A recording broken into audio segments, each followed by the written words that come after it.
without further ado, Barbara Miller.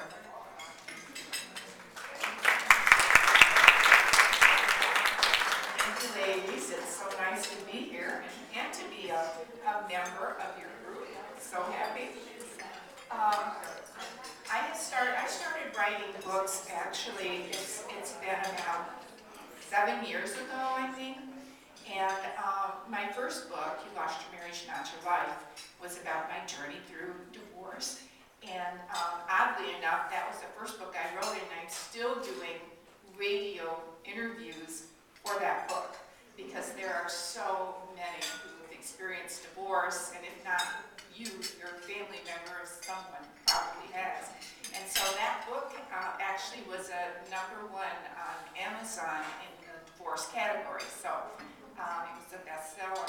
And then my following book that came out this year, Dancing in Rhythm with the Universe, 10 Steps to Choreographing Your Best Life, is a process after my life after divorce and then going and creating a new life. So I wanted to let my readers know that there is life after divorce. It doesn't stop there. You can even build a better life. And now I have my wonderful husband here with me today, so see, it didn't just end there. Okay, now my new book actually came out yesterday. And I only have, this says copy in the back. This is my proof copy. And the rest of the books aren't going to arrive till next week, unfortunately. But anyway, I have this book for you to look at. If anyone does want that book today, I'll just order it for you and send it out next week. Okay. I want to start with a quote. I want to do something splendid, something heroic or wonderful that won't be forgotten after I'm dead. I think I shall write books. Louisa May Alcott. Is there a book in you just waiting to bust out? How many have written a book? We know Joan has. Anybody else here a writer? How many have a book in them? Want to write a book? Yes. The New York Times stated that 81% say they have a book in them, but sadly only 2% get the job done. So we want you to be one of the 2% who actually writes your book. I hear all the excuses. I don't have time. I work full time. I don't know what to write about. Well, let's take a look. What you do is you share your story. So write what you know, as Joan said. Share your stories. Books are stories. Blended together to create a book. Stories are the fabric of our knowledge, clear back to the Bible. Our passed down stories through the generations, and the Egyptian hieroglyphics in the tombs are nothing but stories of our ancient people's lives and how they led their lives. All you have to do is look at their stories. How many of you saw the beautiful movie, The English Patient? I loved that movie. I loved it.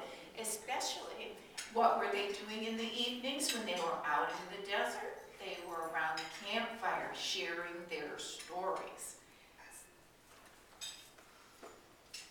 If we look at famous books, many were stories of the author's life, like the Laura Ingalls Wilder books, for instance, Little House on the Prairie series. And we all know that became a television series for years. I think we can still watch it on some of the channels. So that was amazing. And how about the Harry Potter series? That made J.K. Rowling a household name, and she made her one of the richest women in the world. Not to mention the young stars who are now famous and very, very rich. Even Disney World has a Harry Potter section called, what else? Hogwarts. So have you been to Disney to see Hogwarts? It's pretty cool. If you can tell stories, you can write books. The book, many of you have probably read, it was quite famous, called A Year in Provence. That book made Provence a hot spot for tourists. And Maley became so famous that he had to move from his home in Provence to another place in Luberon, Provence, to escape the fans and the sightseers. And then he followed with another book called A Good Year, which became a movie with Russell Crowe. So see, you might write a book for us that will become famous and become a movie. Let's look at what to write about. Genealogy is a hot topic, and researching your family history might be very eye-opening. While my daughter was researching our own family history, she discovered a great-great-uncle died of moonshine poisoning. You don't know what skeletons you might uncover in your own closet when you start researching. Perhaps you have a hobby, and you can write a book about it. Are you a great organizer? Is your home so well organized that there's not a single thing out of place and not a speck of dust anywhere?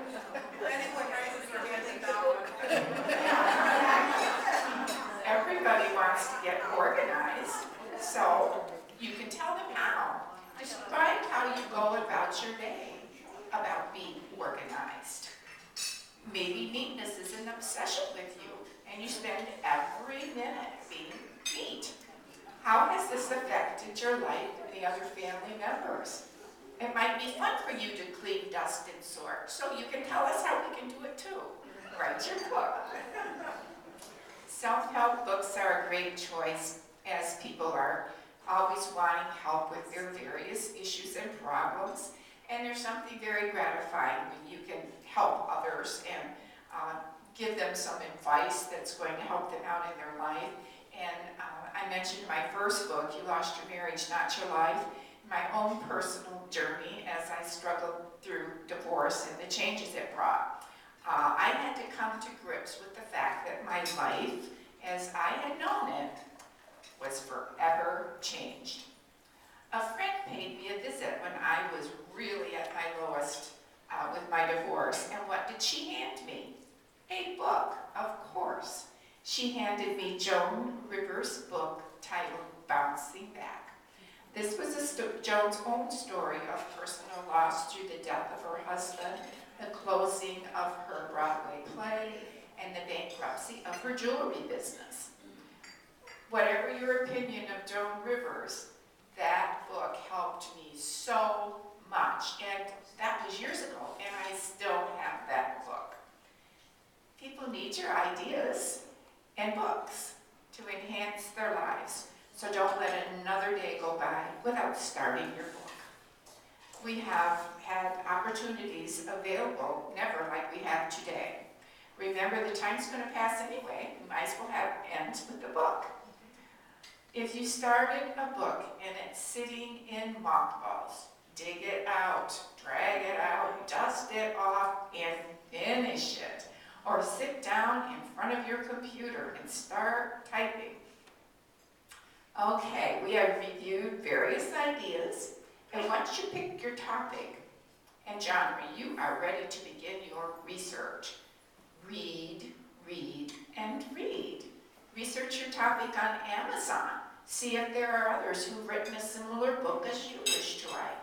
If there's not one single book on your topic, it might be a good reason to pick a new topic. There might not be that many people who want to learn how to raise camels in Alaska. On the other hand, if you see popular books on your subject, that means people are interested in your topic. And if you write a great book, they're going to buy yours as well. Now that you have your topic, where do you begin? Great writers read other authors' work, as I said. In other words, it's imperative that you read to keep abreast of what books are out there in your genre. Reading is also very valuable in honing your skills. Read other stories similar to what you wish to write about. And your brain will start organizing and putting ideas there. What do authors say about your topic?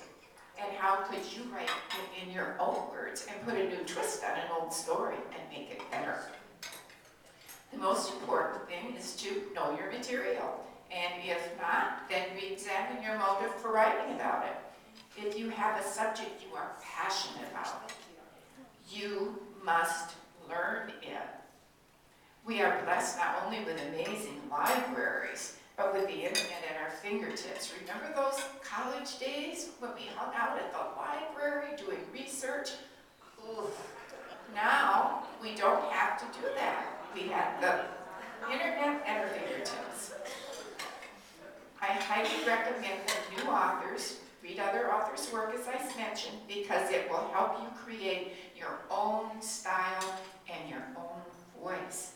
The more you know about your chosen topic, the better. Today's readers are savvy about information, and they quickly decide if the author is authentic and knowledgeable. With a few clicks of their mouse in a Google search, they can research anything and verify anything. If you master your subject, you will do it through research and reading. Doing a Google search on your topic also means gleaning information and ideas. There are numerous articles on Google, and you can easily get lost in a sea of data. So stick to your intended subject and stay on target to research your book idea. You should be able to flesh out some great tidbits from your research. You will also see other authors promoting their own work, as Google is a great place to post your book and your website and your blog. Just snoop around, check out. It never hurts to see what your competition is up to. Look inside. Amazon has an easy way to peruse books. We can look inside the book without even having to purchase it. You can even buy used books for as little as 1 cent. I have dozens of 1-cent books I have bought just for research. The Look Inside feature is a great resource for reviewing chapter headings and descriptions. You can even look at the back of the book and see what the author has to say. If you like what they say and it applies to your book, just write it in your own words and make it better. The important thing is that you write and you find your own style and method of storytelling. Even a 300 or 400 page novel is nothing but stories, all woven together to create mystery and intrigue. We love those wonderful novels. Yes, you need an outline. Just like they taught us in school, start at the beginning with an outline. I can't stress this enough, because as the old saying goes, if you don't know where you're going, maybe road will take you there. If you fail to outline, you fail to have a roadmap, and you may end up going off a cliff or coming to a dead end. Think of your outline as your GPS to keep you on the right track and help you from getting writer's block. You will be meandering all over the map without an outline. Even a book on genealogy needs to be outlined, or Uncle Joe is going to look like he was born after his children. Order, please.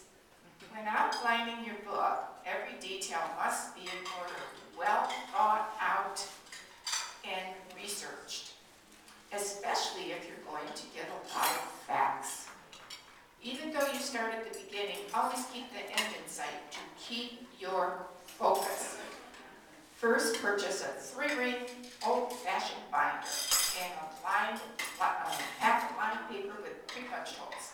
There's a reason for this. When you're working on your book, just like you did in school, and you find that chapter 4 would really be better as chapter 6, you can move everything around. You can even do this on your computer, copy and paste and move things around to make a manuscript that's all in order. Your outline will help you determine how many chapters you need. You will want 10 or 12 chapters for your book if it's a self-help book, but if you're writing a novel, you're going to have many chapters. And with a well-planned, carefully structured outline for your book, you can avoid the common writer's block that so many authors complain about, and you'll be way ahead of the game, finishing your book in record time. What's your style? I realize that there are those who cringe at the very thought of an outline. This primarily relates to my novel writers. I even have a friend who sits down and begins writing. She tells me she develops characters and then decides where she wants the book to go and just sits down and the book writes itself. I want what she's got. There are authors who have the same approach for writing their books. Stephen King says in his book on writing that he always writes at least 10 pages a day, 7 days a week. That's pretty disciplined. And on the other hand, James Joyce, who is considered one of the greatest writers of this century, just would labor over one sentence until it read to his liking. Truman Capote, author of Breakfast at Tiffany's, wrote with a pencil while horizontal. Yes, while lying down. I get ideas lying down, but I have to sit up to write. Most writers state, however, that they prefer to write early in the morning when their mind is fresh. There's no right or wrong way to write your book. Just develop your own style and tell your stories. For those wishing to have more structure, preparing your book, an outline's a great choice. My main goal in writing How to Write a Book and Tell Your Story was to help newbie writers create a cohesive manuscript. Researching and outlining your book will provide ease and speed to get the job done. You want your reader to know what it is you're trying to say. You don't want them to read it and go, what? Don't make them guess. Worse yet, you just don't want them to put the book down, shake their head. Thank you so much, ladies. We want you to make your books a great read. I hope you've been inspired to either finish your manuscript or start it. There's much detail in my new book, How to Write a Book and Tell Your Story. And I want to read your story. So here's to seeing your name in print. Thank you so much.